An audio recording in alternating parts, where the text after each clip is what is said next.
Olá pessoal, tudo bem? Eu me chamo Maitê Barcelos, sejam muito bem-vindos ao meu canal e hoje nós vamos ter mais um papo informal sobre a insegurança emocional, né? Como está o título do vídeo, as consequências da insegurança emocional.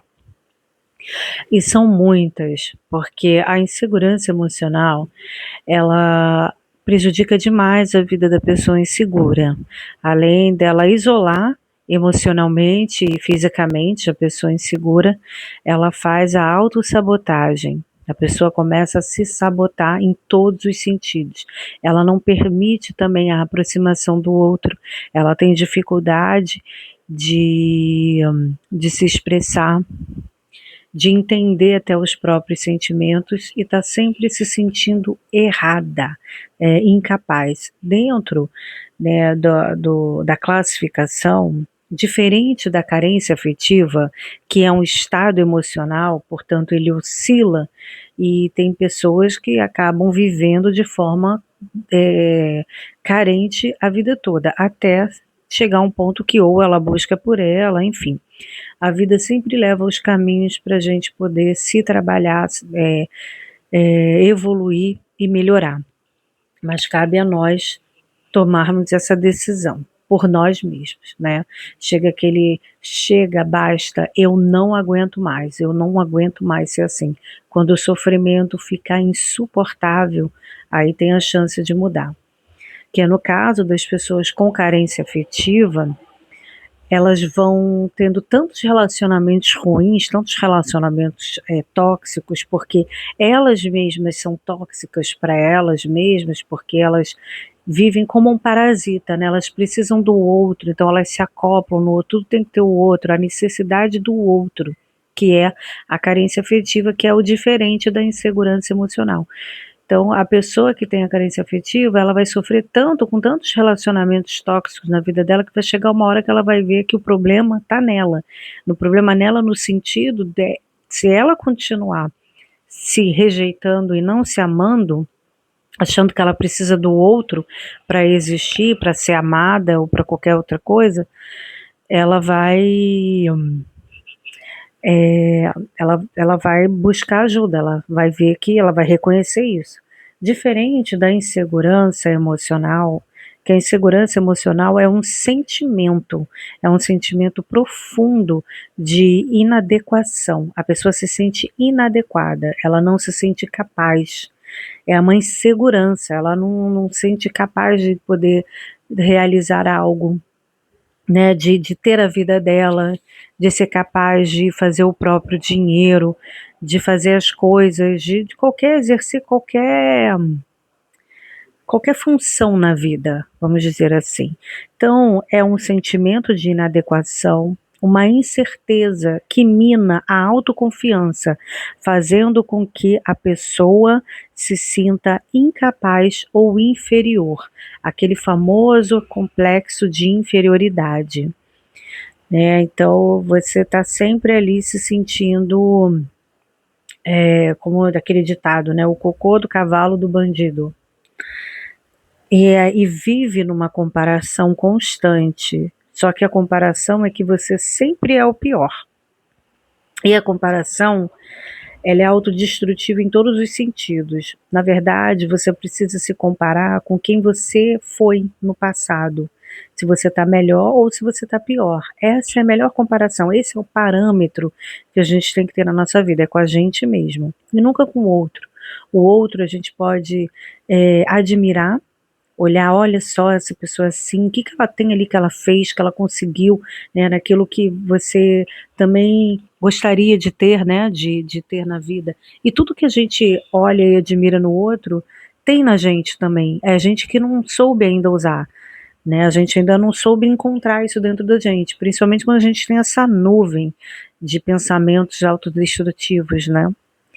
E e também a outra é o que a gente pode tomar como exemplo da outras pessoas na questão de se comparar, tomar como exemplo aquilo que ela fez e que prejudicou ela, né, que não foi tão bom assim, Por exemplo, antigamente tinha na questão da sobrevivência, era observar assim, poxa, comeu os animais, né, e o ser humano também comeu aquela frutinha ali, e aí a pessoa começou a passar muito mal e chegou a morrer, ou o animal, né, começou a passar muito mal e morreu. Então todos os outros do grupo, do bando, passaram a não comer aquela frutinha porque aquele indivíduo passou muito mal e morreu, assim como o ser humano também acontecia. Então, a gente, pelo exemplo, né, aprender pelo exemplo. Essa seria a comparação. E não se comparar se colocando pior ou melhor do que ninguém. Ah, eu sou melhor que fulano, não sei o quê. Porque aí vai para uma arrogância, né? Então, não é isso. É entender que cada um tem o seu caminho, o seu processo de vida, cada um tem o seu caminho individual, mas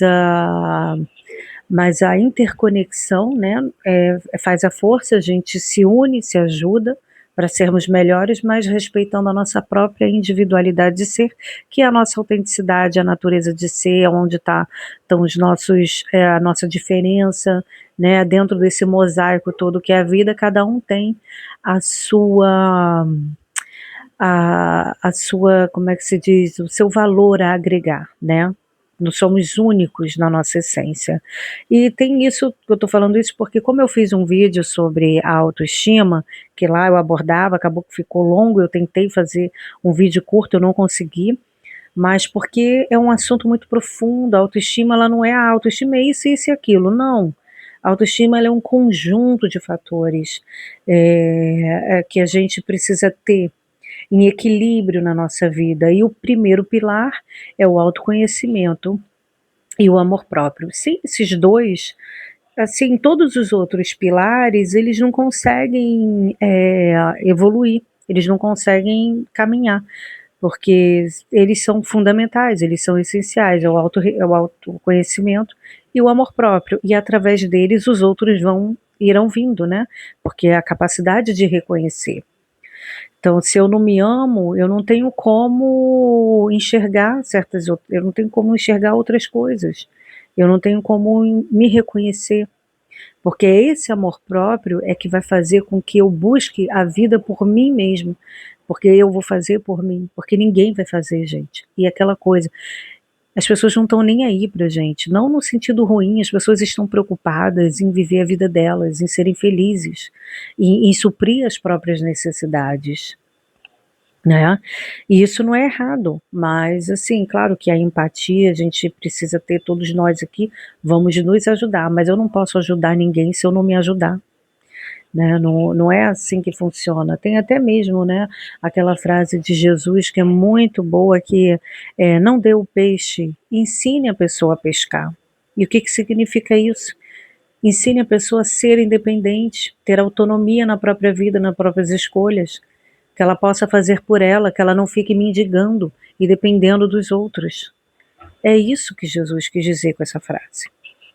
Então vamos lá aqui o que então a insegurança emocional faz, né? Ela afeta diretamente a nossa autoimagem.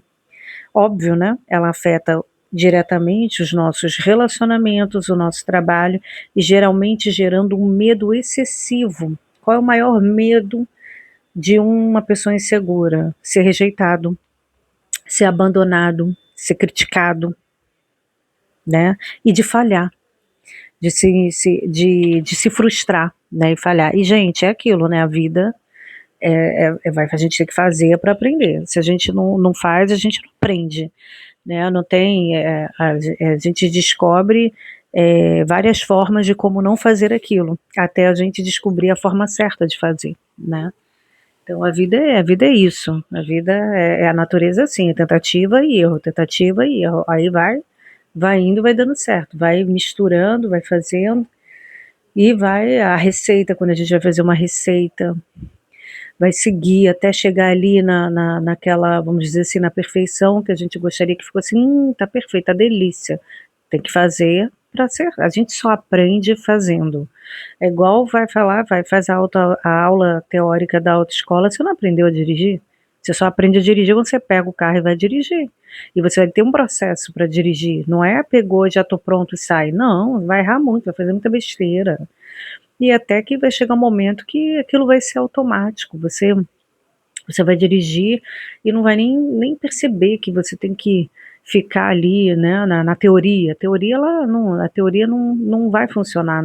Ela vai funcionar sim, para você respeitar as regras de trânsito, a ter a educação, né, assim, aí sim a teoria vai funcionar. Até às vezes, sim, determinadas situações ali a teoria vai funcionar, mas a prática que realmente é o que vai acontecer. Então, a pessoa insegura, por exemplo, assim, eu fui para dirigir, né? Eu tirei a carteira com 24 anos, porque eu não quis tirar antes, porque eu tinha muito medo de dirigir. Eu tinha muita essa insegurança emocional, sabe? Eu tinha medo da crítica, aí eu vou errar e não sei o quê. Eu tinha muito medo de dirigir, assim. Era uma coisa assim que era ancestral, vamos dizer assim. É muito mais além do que o próprio fator em dirigir, porque o medo de dirigir ele está relacionado a vários aspectos emocionais da nossa vida, e eu tinha muito medo. E eu achava que eu não era capaz de conseguir dirigir tudo, né? Aí eu tirei a carteira de motorista, fiz a prova, né? Eu estava muito nervosa, passei, nem acreditei, mas eu acertei tudo na prova. Mas na hora de tirar o carro da baliza, né? Porque quando a gente sai, a gente tem que olhar, não é só eu olhei pelos retrovisores, mas eu não olhei, não botei a cabeça para fora para ver se estava vindo o carro, né? Que é o que faz parte da prova. Eu errei ali, que eu esqueci completamente. Eu estava tão nervosa que eu esqueci, mas eu passei, eu perdi esse ponto. E aí o instrutor falou: se você perder mais pontos, você vai perder a carteira. Então eu tinha que sair com o carro na baliza e ainda dar mais uma volta. Graças a Deus eu consegui, mas foi bem, né? E aí depois ali tudo bem, peguei, passei. E para dirigir depois, né? Para dirigir sozinha, ter o carro ali para conseguir dirigir mesmo, só eu no carro. Primeiro eu vi minha mãe foi comigo, aí não deu muito certo porque a gente acabou brigando ali na hora ela não sabia lidar, ela ficava com medo, né? Como assim, né? E meu pai foi mais tranquilo. Aí meu irmão não teve a menor paciência, mas o meu pai não. Meu pai me ajudou e um ex-namorado meu também me ajudou bastante, que foi aquele que me ajudou a dirigir em estrada, né? Que é outro processo, né? Porque eu tinha muito medo de carro e caminhão quando chegava perto, ficava com medo. Eu tinha medo de ladeira, eu achava que eu ia deixar o carro. Enfim, eram várias crenças que eu tinha, né? Que não me sentia capaz, mas aí fui, né? Dirigindo, aí já tem bastante tempo já, aí que eu tirei a carteira com 24, eu realmente fui dirigir legal mesmo, de pegar e começar a treinar 2 anos depois, com 26 anos, que aí que realmente, porque eu tirei a carteira e não dirigi mais, assim, sabe, eu não dirigi, eu tinha muito medo, aí com 26 anos eu fui dirigindo aqui e ali, aprendendo, fazer algumas coisas, e aí realmente com 28 que não, aí com 27 eu fui pegando praticar, né, pegar e dirigir mesmo, dirigir, e com 28 eu já estava dirigindo, mas fiz muita besteira, obviamente, e depois aí foi com esse meu ex-namorado que me ajudou bastante a pegar a estrada, viajar, dirigir o carro dele, né, ele foi muito corajoso, né, mas aí depois já são anos aí dirigindo, mais de 10 anos, e é automático e dirijo bem, sabe? Eu não tô, tem que reconhecer isso, né? Eu dirijo bem e sou uma motorista consciente e eu amo dirigir. Então é aquilo, né? O seu maior medo, muitas vezes, você descobre que você tem um talento naquilo. É muito mais como é que se diz? É uma resistência, né? É um medo tão grande e muitas pessoas dizem, né, que muitos dos nossos medos estão nossos talentos também. E eu dirijo bastante, assim, eu dirijo quase todos os dias, eu gosto de dirigir, eu aprendi e assim, foi aquilo que eu falei, eu sou uma motorista consciente, respeito as leis de trânsito e respeito os outros motoristas também, né? Mas enfim, foi um medo que eu venci e isso me ajudou muito, me fez eu me sentir muito bem, mas eu precisei enfrentar. Eu utilizei também o óleo essencial de Lang Lang, na época eu estudava aromaterapia, minha professora falou, bota o Ylang Ylang na altura aqui do rim, uma gotinha só, e eu fiz isso porque o Ilang ele trabalha os medos inconscientes, os medos irracionais, que são esses medos que vêm muito através da insegurança emocional. Não é um medo racional, é um medo irracional, é um medo que a gente não entende por que tem, né, da onde que vem. E é um medo de sobrevivência também, porque o medo irracional ele está ligado à sobrevivência. E o rim ele está aqui na altura, né, do chakra básico junto com o chakra sexual, e ele trabalha esses medos viscerais, os medos irracionais, e me ajudou bastante. Foi assim, a junção de tudo fez com que eu perdesse esse medo e comecei a dirigir, e eu aprendi que não era só eu, muitas pessoas têm esse medo de dirigir, muitas mesmo. Aí eu vi até que tem autoescola que ajuda, né? Mas enfim, é aí que eu quero falar isso sobre isso, foi só um exemplo que eu dei sobre a questão do medo irracional, que está relacionado à insegurança emocional, que é o medo da sobrevivência. A gente tem aí se agarra, então a rejeição e abandono são medos de sobrevivência, principalmente na primeira infância, que aqui é onde, qual é a origem, né, da insegurança emocional? Nos traumas infantis, ali na infância, e aquilo que vai ao longo da nossa vida, as coisas que a educação que nós recebemos, o suporte emocional que nós tivemos na infância, tudo isso, o ambiente, tudo vai influenciar.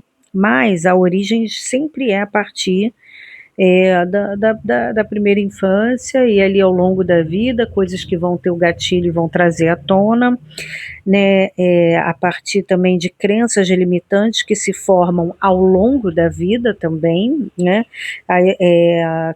dentro da infância, né, as experiências na infância, temos as críticas excessivas, a negligência ou o excesso de cuidado, né, porque quando você é muito tolhido ali na infância, quando nossos pais eles têm muito medo que a gente saia para a vida, né, tipo o passarinho que fica muito ali, que não permite que ele voe, né, ele vai ficar preso, ele vai atrofiar e não vai para ali, porque vamos supor, você imagina se a mãe passarinha não permite que ele voe, né, que ele, por medo que vai cair, né, ele nunca vai aprender, vai viver, vai morrer ali no ninho, né, porque um dia ela vai morrer e quem vai ficar dando comida para ele? Ninguém, né, então o excesso de cuidado também impede que a gente viva, isso traz uma insegurança, e a negligência também, que é o abandono e a crítica. Então, o abandono e a crítica são medos de sobrevivência. Eu tô olhando aqui para ver onde está o negócio do microfone. É um medo de sobrevivência. E quando a gente é criança, é bebê, a gente precisa ser cuidado, acalentado, ter segurança, ser alimentado e nutrido, e não podemos ser rejeitados e abandonados, porque se formos rejeitados, formos abandonados, nós vamos morrer. E aprender a falhar, né? A criança, quando ela está aprendendo a andar, ela não quer saber se ela está sendo perfeita, se ela tem que ser assim, assada. Ela vai e tenta, então ela vai cair, vai levantar, vai cair, vai levantar, vai se machucar. Perder esse medo de falhar, ir para a vida, ir lá e fazer, não é tentar, é fazer. A gente tem que mudar esse, eu estou tentando, não, eu faço, estou fazendo, estou aprendendo formas de como não fazer, né? E aí os principais sinais, né, da insegurança emocional é o medo de julgamento, preocupação constante,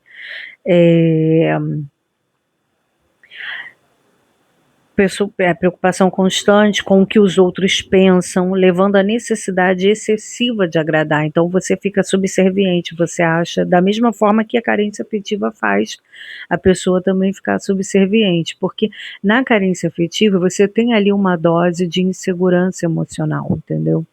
Então você fica subserviente, você se coloca à disposição do outro, porque você não quer desagradar, então você não expõe nem a sua opinião pela sua insegurança, fica ali quietinho, né, sendo ali o bajulador. Às vezes também leva a pessoa a bajular um pouquinho, porque quer agradar, então você acaba tendo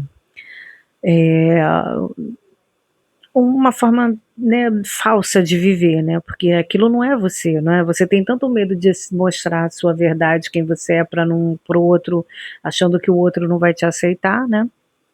Aí aqui ó, o que também atrapalha muito, né, que por exemplo, assim, a pessoa precisa sair um pouco da mente dela, porque a mente, ela mente pra gente, ela nos engana, então a gente não é a nossa mente é extremamente importante, mas nós não somos a nossa mente.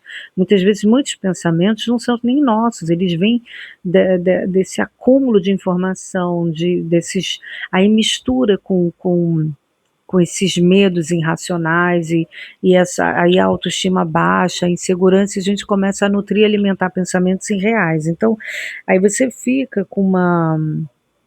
eh, com uma dificuldade em aceitar, que aquilo que você está pensando não vem da sua verdade, né. Então, você tem que prestar atenção nisso, né. Quais são os seus pensamentos governantes que ficam ali o tempo todo? São pensamentos destrutivos ou são pensamentos construtivos? São pensamentos que trazem soluções ou são pensamentos que só ficam trazendo catástrofe, vamos dizer assim, né? E aí a pessoa que está nessa energia, né, na insegurança emocional, ela tem uma dificuldade em aceitar elogios, ela faz comparações constantes, como eu já falei, fazendo muitas comparações, eh, com os outros, aí compara tudo, né, tudo do outro é melhor e o dela é pior, tem dificuldade de aceitar críticas, assim, porque o emocional está tão fragilizado, a insegurança é tão grande que se alguém vem e te critica, você vai lá para baixo, você toma aquilo como uma verdade absoluta, assim, tipo assim, tudo bem, se a crítica for algo assim que construtiva, que for me ajudar e eu olhar aquilo e falar, poxa, realmente aqui eu posso melhorar, tudo bem, mas se for uma crítica que não tem nada a ver, que vai te colocar lá para baixo, que a pessoa foi lá e cuspiu o veneno dela, vamos dizer assim, aí você já toma aquilo e fica, sabe, tipo, leva aquilo como verdade absoluta, aí não tem uma maturidade de pegar aquilo e falar: "Olha, aquilo é da pessoa, não me abala", você se torna uma pessoa totalmente abalável, todo mundo chega, fala para você algo e você toma aquilo como verdade e se coloca lá para baixo. Então ter essa, sabe, quando você tá muito com você, você se apoia ali, você é seu amigo, você tá ali contigo, né, você não fica à mercê, das ofensas alheias, as coisas não te abalam, você se torna inabalável. Você entende que aquilo não tem nada a ver com você, que aquilo é um problema do outro, não é seu. Então, foi o que eu falei, né, aí medo de julgamento, né, preocupação constante com o outro, com o que os outros pensam, levando à necessidade excessiva de agradar. Aí, obviamente que uma pessoa insegura, ela vai ter relacionamentos instáveis, né, a presença de carência afetiva, ó, ciúme excessivo, necessidade de controle por medo de abandono. E, gente, ciúme excessivo é algo muito perigoso. Se você tá com alguém e a pessoa tem muito ciúme, ela não gosta de você, tá. Ciúme não é amor, ciúme não tem nada a ver com isso, ciúme destrói vidas, muitas vezes. As pessoas que não têm um equilíbrio emocional, elas cometem coisas terríveis e chegam até a cometer crimes por ciúme excessivo e justificando, né. Então, ciúme é a maior forma de controle, não tem nada a ver com amor, tá. Não romantizar o ciúme é devastador, né, e a pessoa com insegurança emocional, ela é muito ciumenta, eu já fui muito ciumenta, numa fase da minha vida, principalmente quando a gente é mais, assim, não é adolescente ali, naquela fase, adolescente indo ficar adulto, e adolescente também, a gente é muito inseguro, então é importante quem tem filho adolescente, conversar, trabalhar com os filhos, tentar entender, trabalhar neles a autoestima, porque é muito difícil, traz muito sofrimento, então trabalhar essa insegurança emocional. Eu não o ciúme não é de forma nenhuma uma forma de amor, uma prova de amor, nada disso. Às vezes assim, poxa, ele não tem nem ciúme de mim. Cara, um ciúminho, pequenininho ali, uma coisa, um ciúme, né? Obviamente você não vai querer ninguém ficar abraçando a pessoa, né? O seu namorado, ou sua namorada, ficar de trelelê com alguém, né? Ele ficar conversando com alguém horas e tal. Não é isso. Né, depende da conversa e tudo, agora ficar dando mole e tudo, aí você tem que ver, se a pessoa que você tá, ela age assim com você, ela já não te respeita, né, então, quando você tem esse amor por você, você tá ali contigo, você fecha com você, né, você é leal a você e se valoriza, você não vai aceitar esse tipo de atitude, você já vai cortar logo a pessoa da sua vida, porque ela não tá te respeitando quando ela faz isso. Né? Aí tem a autocrítica severa que eu falei, né? A dificuldade em aceitar elogios, tendência a focar apenas nos próprios defeitos, como eu falei, e dificuldade em tomar decisões, porque tem insegurança, fica o tempo todo. Aí vai pergunta aqui, dali, né? Sempre tem que. Perde a autonomia, né, de decidir a própria vida. Aí depois, se não der certo, aí coloca a culpa no outro, né? Mas não é do outro, né? Cadê a autorresponsabilidade, né? Comparações constantes, mas sempre se diminuindo. Comportamentos de defesa, né, reações agressivas, arrogantes ou isolamento social para mascarar a vulnerabilidade. Isso também acontece. Né? E tem que buscar ajuda quando você está muito isolado, porque o isolamento em excesso, sem ajuda, sem discernimento, você acaba ruminando muito mais aquele pensamento destrutivo e pode acabar gerando outras questões, até mesmo de tirar a própria vida, né? Então é importante, se você reparar que um ente querido, filho ou filha, né, as pessoas que têm filhos aí nessa fase, adolescentes, ou até mais velhos também, se reparar que está se isolando muito, a pessoa não era assim isolada e começou a se isolar demais, vai ajudar, mostra o apoio, estou aqui, porque para não deixar que fique tarde demais, né? E que é importante estar de olho, assim, porque esse isolamento pode acarretar a isso, tá? O perfeccionismo é uma questão muito séria com a pessoa insegura emocionalmente, porque tem que estar tudo perfeito. Em vez de ela começar com o que ela tem, não, aí fica. E isso é uma autossabotagem, porque o perfeccionismo é um medo muito grande de rejeição, de fracassar, de ser rejeitado, de te criticar. Então, assim, sai do perfeccionismo. O feito é melhor do que perfeito, mas não, mas fazer com capricho, dar o seu todo o melhor. Nunca vai ser, as coisas não são perfeitinhas, nem a natureza ela é perfeita do jeito que ela é, e dentro dela existe o lado bom e o lado ruim. A natureza ela é linda, mas ela é brutal, né? Por exemplo, vou dar um exemplo aqui, na minha visão, eu acho que muitas pessoas veem também, é um leão, o leão é lindo, mas quando ele pega e mata um bebê de uma zebra, vamos supor assim, aquilo é brutal. Eu não acho bonito, eu não gosto de ver, mas faz parte da natureza. É o ciclo da vida. Ali a natureza é assim, né? Você vê um crocodilo, se você entrar na água, ele vai te pegar. Aí você vê ele caçando aquela manada de gnu que tem que fazer aquela travessia e eles têm que passar por aquele rio. Eu não gosto de ver aquilo me dá uma agonia muito grande, mas faz parte da vida e aquilo é brutal, é a sobrevivência, né? Então a natureza ela é linda, mas ela não é a Disney, ela é brutal, ela tem o lado dela que é da sobrevivência, é o lado selvagem, né? Então assim, a vida não é perfeita, a vida é perfeita do jeito que ela é, desse jeito. Então tem que esquece o perfeccionismo, que tem que ser tudo perfeito com esse excesso. Então a pessoa ela é controladora também. A insegurança emocional ela traz uma pessoa controladora.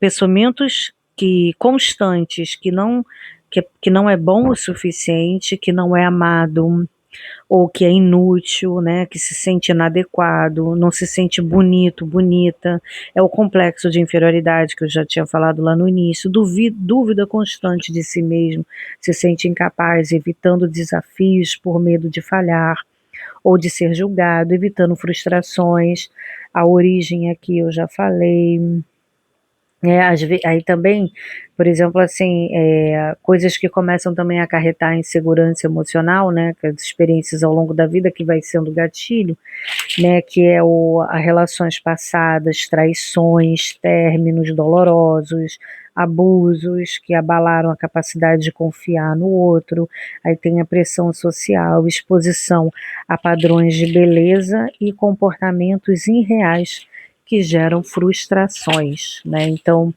é aquela coisa, né, de se comparar, querer ser o que não é. Por isso, gente, trabalhar a autoestima.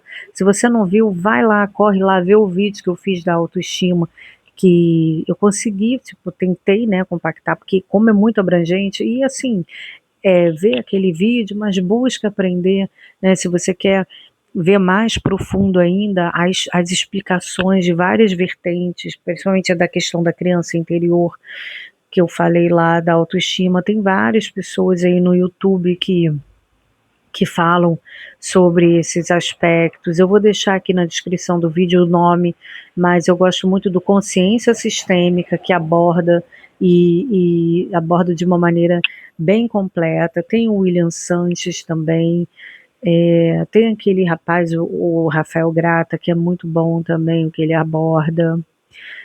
Olha, tem o Gasparito, que ele já foi pro outro plano, né? Mas ele tem um material imenso aqui no YouTube de palestras sobre a psicologia breve. Ele é que trouxe esse termo da psicologia breve. Ai, gente, tem o Luiz Certo, tem muita gente. Eu vou deixar aqui. Tem também a Beth Russo, que trabalha essa questão do Ho'oponopono mágico, que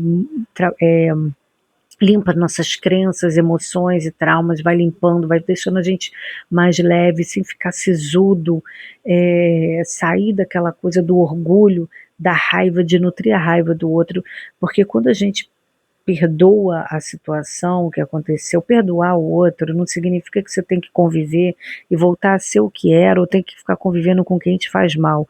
Não é perdoar o outro, é se perdoar, é se libertar.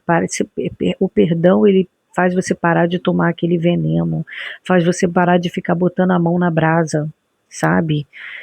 Para de se machucar, então você se liberta daquela dor e consegue seguir adiante com dignidade, mas o aprendizado, nunca se colocando como vítima, coitadinho, não se enfraqueça, pegue o seu poder, a sua autorresponsabilidade e fala, se isso aconteceu comigo, eu preciso aprender com isso, né? Qual o meu propósito diante disso, né? O Viktor Frankl falava muito isso. Não importa o que te aconteceu, importa o que você faz daquilo que te aconteceu. Qual o seu propósito? O Viktor Frankl é um psicólogo, neurologista que passou neurologista não, ele era da neurociência, ele passou pelo campo de concertação, ele sobreviveu a Auschwitz, ele era um judeu que sobreviveu a Auschwitz e criou a psicologia da logoterapia, que é a terapia do propósito de vida. Qual o sentido da vida? O sentido da vida é o livro dele, que ele conta as experiências e como ele conseguiu sobreviver e como as pessoas que conseguiram sobreviver, porque tinham um propósito. Então, para a sua insegurança, filho, para a sua insegurança emocional, você tem que ter um propósito na sua vida e siga ele, entende? Para trabalhar. E busque terapia, utilize o óleo essencial de Lang, porque o óleo essencial de Lang ele é muito doce, né? Para trabalhar os medos irracionais, que eu digo. Ele é muito doce, mas tem gente que eu amo, né? Então, assim, mas é uma gota, tá? Se quiser, se você tiver interesse em fazer, bota uma gota aqui na altura dos rins, você pode botar uma gotinha aqui, espalha na mão, bota aqui assim no ombro só, para você sentir o aroma, porque ele vai trabalhar os medos irracionais. Aí se fizer assim com a gota assim, bota para dormir, porque aí quando a gente dorme, nosso inconsciente ajuda, mas busque ajuda, a terapia, não fique com essa insegurança para você, só vai bloquear a tua vida de todas as maneiras. E aqui eu trouxe aqui, né, alguns sintomas físicos da insegurança emocional no corpo, né, como a gente somatiza. Então, tem tensão muscular, palpitações cardíacas, síndrome do pânico, ansiedade, crise de ansiedade, crise de pânico, dores de cabeça tensionais, distúrbios gastrointestinais, insônia crônica, reações neurogênicas, sudorese excessiva, tremores nas mãos, mãos e pés frios e sensação de tontura, dor no estômago, náuseas, diarreia ou prisão de ventres, assim, né? A pessoa que vive nesse estado de insegurança ou quando tem que lidar com uma situação que vai causar insegurança nelas. Deixa eu ver aqui que a aluna deitou aqui, ver se eu consigo mostrar ela. Ai, que tá escuro. Ai, meu Deus, microfone. Deixa eu mostrar ela aqui, ó. Ai, peraí, eu tava para poder acender a luz, que aí dá para ver ela ali, ó. Olha lá, ela lá. Ai, ai, ela fica aqui me acompanhando. Ela deve ficar, meu Deus, o que ela fica tanto falando lá? Vê, ó. Olha lá ela ali, ó. Ela tá bem ali, aqui não dá pra ver a carinha dela. Luana! Oi, filha. Ela tá deitada ali, que ai, que ela não entrou. Ela sempre entra aqui, mas é isso, gente. Olha, o vídeo já ficou longo. Eu tento fazer o vídeo mais curto, mas eu não consigo, porque são temas assim mais profundos, né? Mas eu quero trazer mais vídeos sobre isso. Se você não viu, assista o vídeo da autoestima, que eu falo os 8 pilares da autoestima. Vê também o vídeo da carência afetiva, que eu trouxe os perigos da carência afetiva, de como aquela mulher, né, que acabou sendo traficada, então ela passou pelo tráfico humano e depois ela fez o tráfico de drogas porque ela serviu como mula, ela levou a droga. Então, assim, enfim, mas por conta da carência afetiva. Aí eu indico assistir a entrevista com a irmã dela, que relata isso para Dani Bogione, porque o que acontece?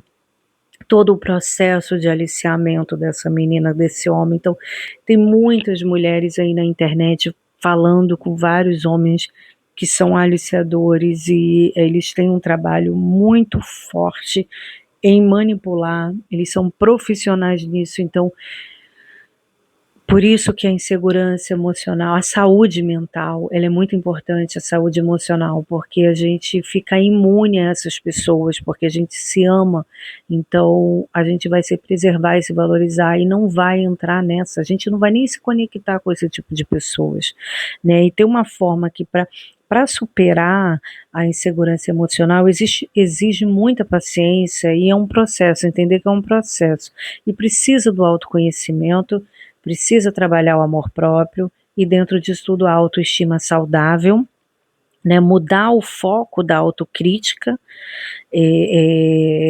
muda o seu foco, pare de se jogar para baixo, estar em função, em movimento, sair do padrão ruminante do pensamento autodestrutivo, né, e praticar, obviamente, a autoaceitação, aceitar quem você é. Então, veja lá o vídeo da autoestima que pode te ajudar nessa, eu abordo de todos os aspectos de como elevar e ter uma autoestima saudável.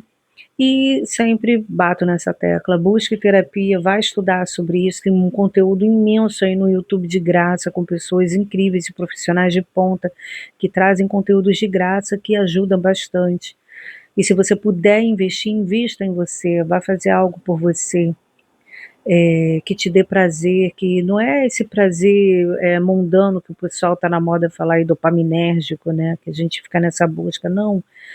O prazer verdadeiro é aquele que vem a longo prazo, é de construção, e aprender a ficar consigo mesmo, né? Sair do isolamento de si e ficar, ter a solitude, o prazer da própria companhia e, obviamente, também estar com os outros é importante. Para a insegurança emocional, a pessoa conseguir se relacionar com outras pessoas, ter um relacionamento saudável com outras pessoas, porque é muito importante a gente ter o ciclo social, mas se nutrir de ciclos sociais de pessoas boas, que são suas amigas, e não pessoas que a gente percebe que estão nos botando para baixo, que não são nossos amigos, mas sem ter esse discernimento, tá bom? Gente, muito obrigada você que chegou até aqui.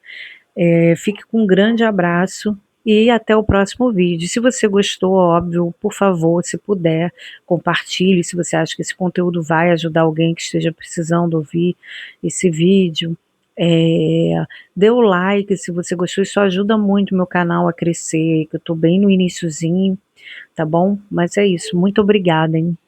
Tchau, até um próximo vídeo.